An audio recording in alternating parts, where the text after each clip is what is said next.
After initially being launched in China earlier this year, the Vivo X60 series have been finally launched in India.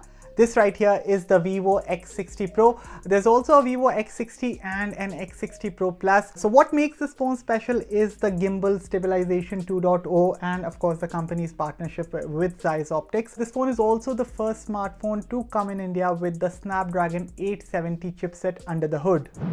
Hello everyone, my name is Aman Rashid, you're watching Mr. Phone and this is my first impression of the Vivo X60 Pro. But before we start, please take a moment and subscribe to the Mr. Phone YouTube channel if you haven't yet, and do hit that bell icon so that you're notified whenever we post a brand new video.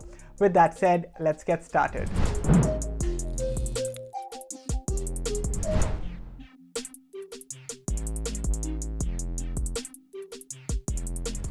In terms of design and build, the Vivo X60 Pro reminds me quite a lot of the Oppo Reno 5 Pro 5G. Hello, brother.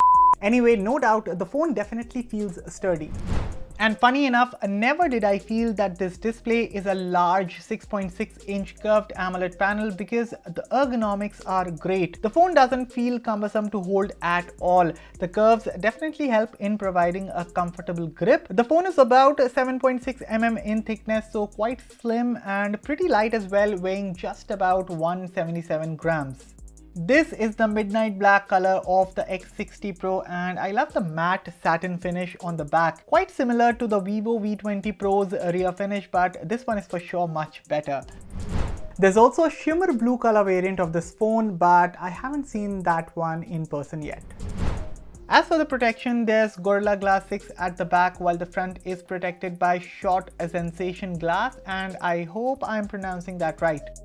Coming back to the display, well, its quality is stunning. Of course, it gets plenty bright, it has wide viewing angles and minimal color shifting. I mean, one of the best that I have seen on a smartphone. Also, the 120Hz refresh rate and the 240Hz touch sampling rate coupled with FunTouch OS definitely adds to a fast and fluid experience. Speaking of FunTouch OS, this is the global 11.1 version based on Android 11. Initial thoughts would be that FunTouch OS 11 is a big departure from its old versions. Feels very close to stock Android in terms of look and feel. Animations and transitions are snappy. The stock icons are a bit cartoonish now and these could have been done better. Otherwise, lots of animation effects on offer that let you do the customization according to your taste. Now, no ads up until now, which has been absolutely great and I hope it stays that way. Although spam notifications from the V App Store and iManager have been a problem and I couldn't help but disable their notifications. For that matter, quite a lot of bloat apps or even duplicate apps come pre-installed, which is annoying. But performance-wise, FunTouch OS 11 on the X60 Pro has been good and definitely watch out for my full review to know more. Shifting gears, the Vivo X60 Pro is offered in a single variant. There's 12GB of LPDDR4X RAM coupled with non-expandable 256GB of UFS 3.1 storage. At the time of recording this video, I did not have the pricing details, but once I know it, I will definitely add it as a pinned comment below. So be sure to let me know what you guys think about the pricing in the comments. Now, this phone comes with what Vivo is calling virtual RAM, which adds an extra 3GB of RAM from the phone's internal storage whenever the available DDR-RAM is reaching its full capacity. So this technically makes it 15GB RAM on this phone, and to be honest guys, I can't confirm whether the virtual RAM helps or not, but to be frank, RAM management on this phone has been killer. I mean, the phone's RAM can hold a ton of apps in memory and you can simply continue from where you left off. As for the Snapdragon 870 chipset, I haven't run into any performance-based issues yet, although I have to do in-depth testing to reach a conclusion, but so far so good. I mean, despite featuring a 4200 mAh battery under the hood, the phone's endurance has been good. Overall optimization for that matter has been nice. Once again, I'll only be able to share the details regarding the battery life once I test this phone in depth.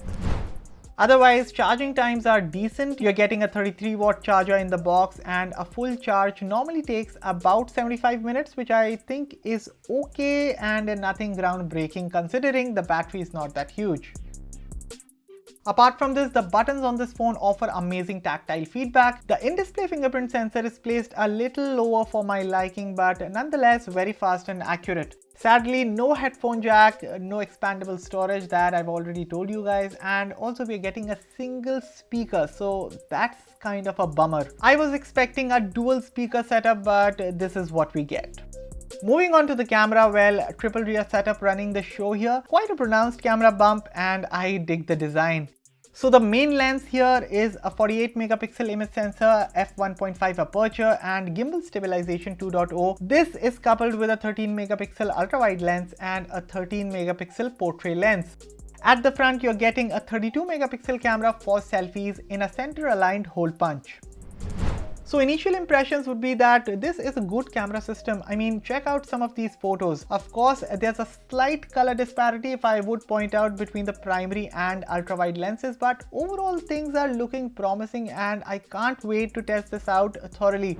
As for the video recording, and this quick sample just blows away my mind at how smooth and jerk-free the footage is. Even the pans and movements look so natural. This gimbal stabilization thingy is definitely something.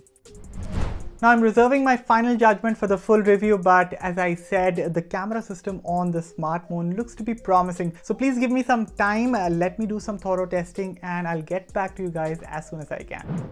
And those were my first impressions of the Vivo X60 Pro. So let me know what you guys think about the smartphone in the comments below. As always, thanks for watching, and for all the latest in tech, stay tuned to Mr. Phone. I'll see you guys in the next one.